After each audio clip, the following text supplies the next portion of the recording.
The rain had been falling for 3 days before Mara reached Barker Hollow, thin needles hissing against the windshield as if warning her to turn around. The GPS had stopped working 10 miles back, the cell signal vanishing with the last radio station. There was only the single-lane road, Nalmud, pine, and the endless gray spine of the mountains, curling like sleeping beasts on every side. She told herself she was here for research, nothing more. But folklore has a way of knowing when someone is listening.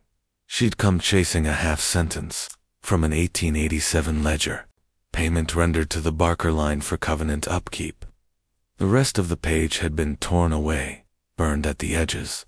No record of what the covenant was, only rumors of a family that never left the hills, whose land no map could quite agree on. When the grant money ran out, Mara kept digging anyway. She said it was for her dissertation. But the truth was simpler. She wanted to see if legends could breathe. The first sign of life came where the road disappeared. A man stood in the rain, motionless beside a sagging fence post. His coat was older than she was, his eyes the color of creek stone. When she rolled the window down, he didn't step back. "You lost, miss. I'm looking for Barker Hollow." He looked past her car into the trees. "You already found it." He pointed with a trembling finger toward a narrow path choked in mist. By the time she turned to thank him, he was gone. The rain stopped, as if someone had drawn a curtain. Mara parked on the path's edge and started walking. The forest muffled her steps. Every sound was distant, like the mountain had swallowed it. Between the trunks, she saw shapes that looked like old foundations, chimneys, without houses, stairs that led to nothing. Vines had wrapped them so tightly they seemed to pulse. She caught herself whispering notes into her recorder, just to break the silence. After an hour, she reached a clearing. A 2-story farmhouse leaned against the slope, its windows blind with grime, its roof patched with tin. Smoke trickled from a stone chimney. Someone lived here. A woman opened the door before Mara could knock.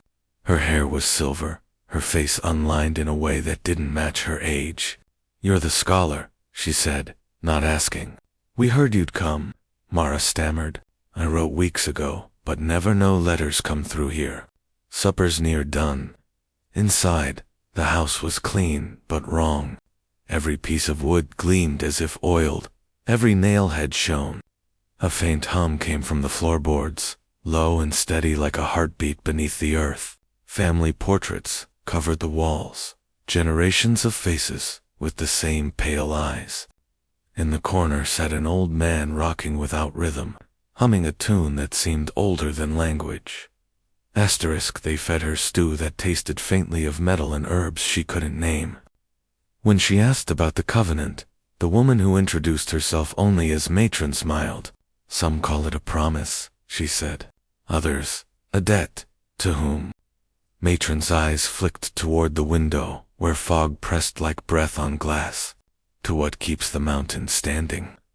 After dinner, Mara asked to see the original deed. Matron led her upstairs to a study lit by oil lamps. The air smelled of resin and rain-soaked wood. On the desk lay a ledger bound in bark instead of leather.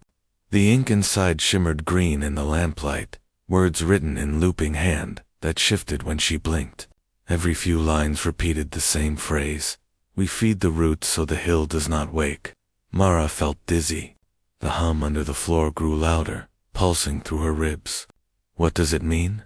"It means," Matron said gently, "you should rest. The mountain doesn't like strangers awake past dark." Her room was small, its window nailed shut. The hum seeped through the walls, aligning with her heartbeat until she couldn't tell which was which.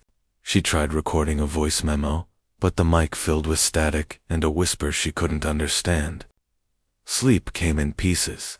Once she woke to footsteps in the hall, too light for boots, too many for one person. Another time, to the faint sound of soil shifting outside the window. At dawn, she found the front door barred from the outside. The Barkers were gone. On the table sat her recorder, still running. The tape hissed, then played back her own voice, though she hadn't said the words. The covenant isn't kept by blood, it keeps the blood. She fled through the fog, following what she thought was the road. But every turn led her back to the house. Only when she stopped running did she notice that the hum wasn't under her feet anymore. It was in the air, around her, within her breath, an endless drone rising from deep inside the mountain. She turned once more toward the farmhouse. The windows were open now, curtains fluttering though there was no wind. From the dark doorway, Matron watched, her smile gentle, almost kind. "Now you've heard it," she said. "The mountain knows your name." And in that instant, the forest exhaled the trees, bowing as if something vast beneath them had shifted, waking. Mara's recorder clicked off by itself. The last thing she remembered was the earth, humming her heartbeat back to her. The mist was heavier that morning, thick enough that Mara could see it moving, coiling and sliding down the slope like living breath. She kept the recorder tight in her hand, even though the battery light had died hours ago. The house behind her seemed to breathe with the fog. Its roof exhaled steam, and every pane of glass pulsed with dim reflections of the trees. When she looked straight at it, the world held still. But the moment she blinked, something about the structure changed. Boards bending, windows rearranging, the front porch swelling forward like it wanted her back. She turned downhill, forcing her boots through the mud. The hum under the soil followed her, muffled now but steady. It wasn't sound so much as vibration, low, endless, and oddly patient. She muttered notes to herself to stay tethered. Time of day, temperature, number of steps. The words steadied her heartbeat. For a while. The forest soon swallowed the path. Trees grew too close, branches knitted overhead, and the air pressed against her like deep water. She tried to retrace her steps to the road, but every turn looped her back toward the same hollow where moss-covered stones formed a circle around an ancient oak. The bark was carved with symbols, rings, and crosses, and something like an open eye. In the center, a stone basin collected rainwater, the color of rust. She leaned closer. The surface trembled, as if something beneath it were breathing. A whisper came, soft as leaves moving. "We feed the root so the hill does not wake." Mara stumbled backward, blinking hard, telling herself it was echo. Imagination? Anything? But when she looked down, her boots were already sinking an inch into the soil, the ground softening like wet clay. She lurched away, half running, half sliding, until she broke free onto a narrow trail. At its end stood Matron Barker. The old woman's dress was clean and dry, despite the storm. "You shouldn't wander alone," she said kindly. "The mountain marks those who don't listen." "I was trying to leave," Mara managed. "Leave?" Matron smiled, almost sad. "Child, you can't leave until the mountain forgets you." She guided Mara back toward the farmhouse, one hand light on her shoulder. The trees opened for them. The hum quieted. Inside, the lamps burned steady and warm, as if no time had passed. Matron poured tea that smelled of cedar smoke. "Most who come here want to prove the stories wrong," she said. "You came to understand them. That's why it chose you." What is it?"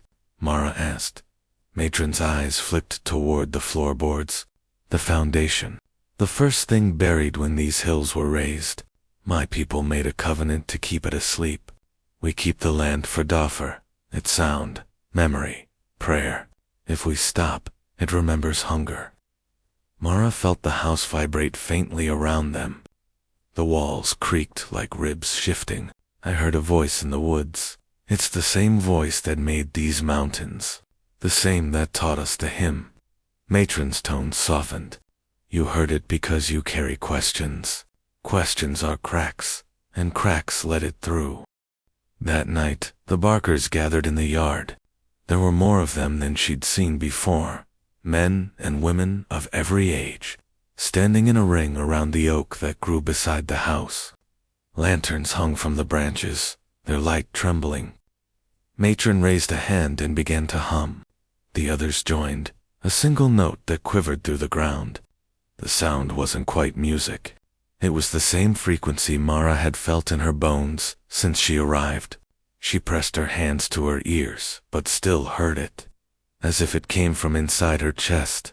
The earth at the base of the oak began to shift, not upward. The soil sank, swirling like water down a drain.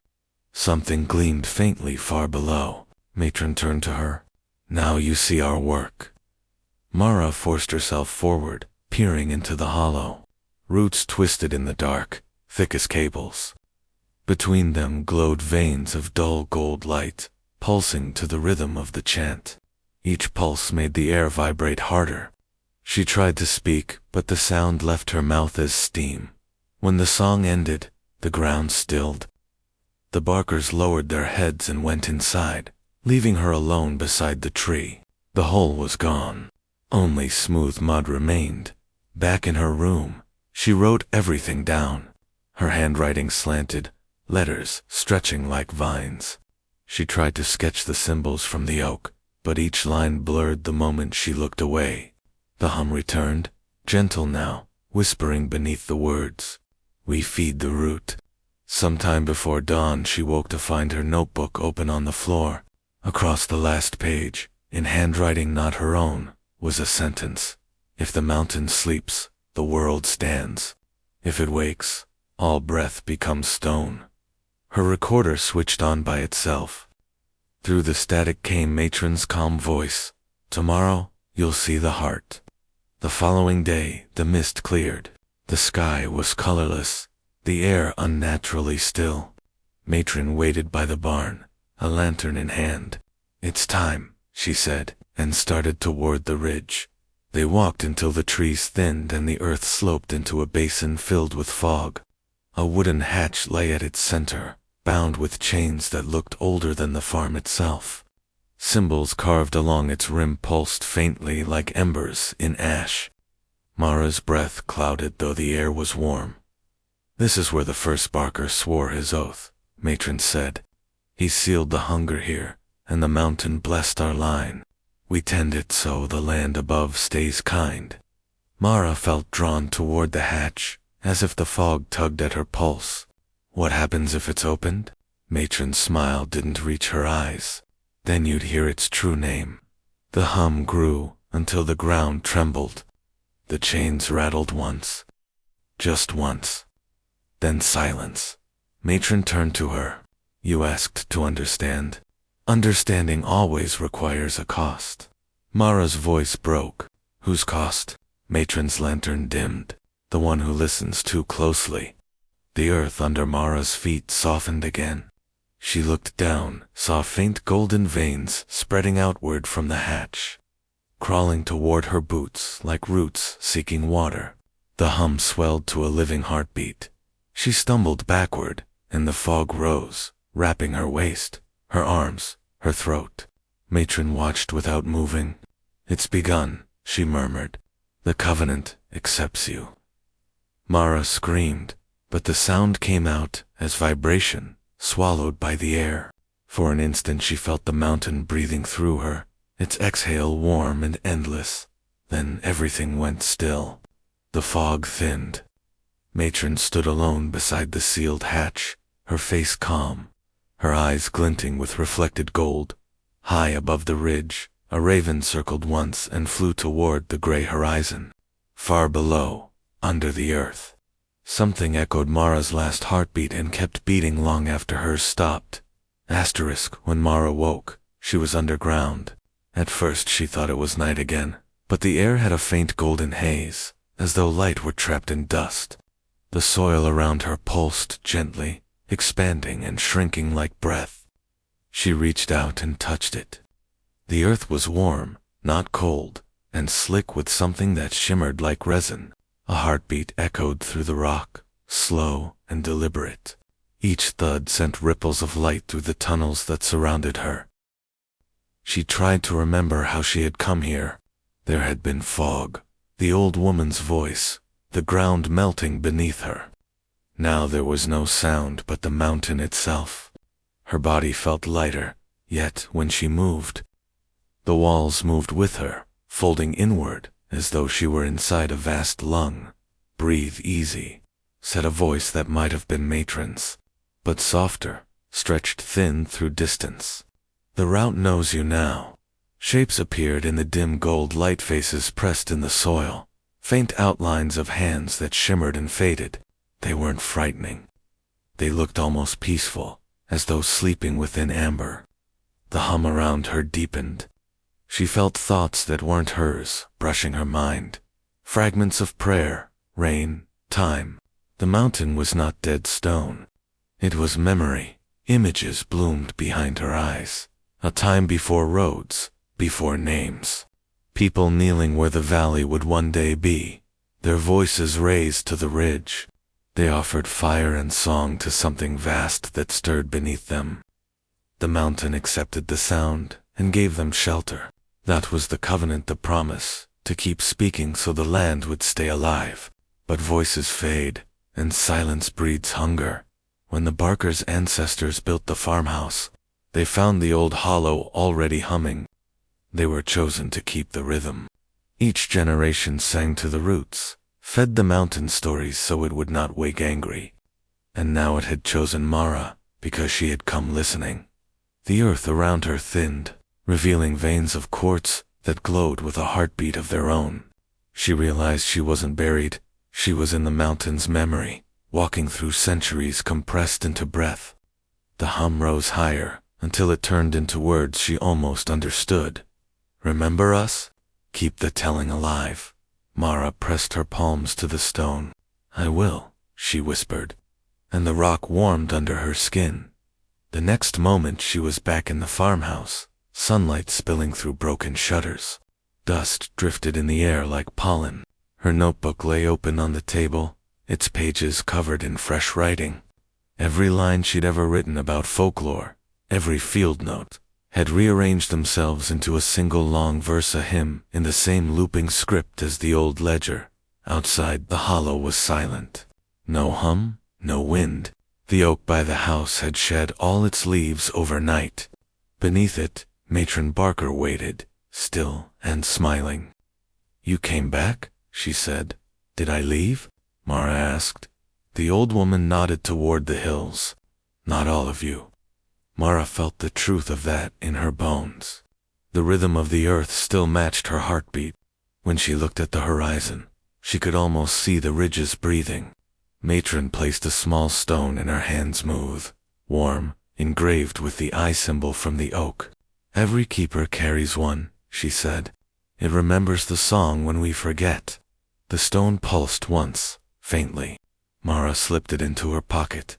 For the rest of the day she walked the property, listening. Birds had returned to the trees. The sky, usually gray, was blue and endless. Yet beneath it all ran that subtle vibration, a pulse that followed her footsteps. The mountain was awake but calm, fed. That night she sat on the porch with her recorder. It clicked on without her touching it. Through the static came a layered sound, her voice, Matron's, and countless others murmuring the same refrain. The language was old, but she understood its meaning.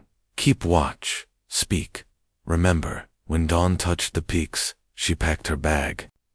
The Barkers were gone again, no sign of them, but a faint line of footprints leading into the woods. She followed until the trail ended at a creek. The water glowed faintly gold beneath the surface. She realized it was flowing from inside the ridge, carrying the mountain's light outward. She turned east, toward the highway. The moment she stepped beyond the last fence post, the hum faded, replaced by birdsong and wind. It felt strange, lonely almost. The world seemed too quiet. By the time she reached her car, she looked back one last time. The valley was misted over, the farmhouse nearly invisible. For an instant she thought she saw Matron's figure standing in the yard. But when the wind shifted, only the oak remained. Mara drove for hours before she found a signal.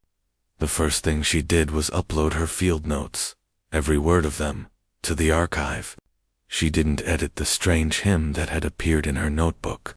She simply titled it, The Barker Covenant, and filed it under Appalachian oral traditions. Weeks later, A librarian in the city opened the document and played the attached recording. The hum filled the quiet office, gentle and endless. The librarian frowned, turned up the volume and, somewhere beneath the sound, a new heartbeat began to match their own. Asterisk, if you could still hear the hum after the story ended, you're not alone.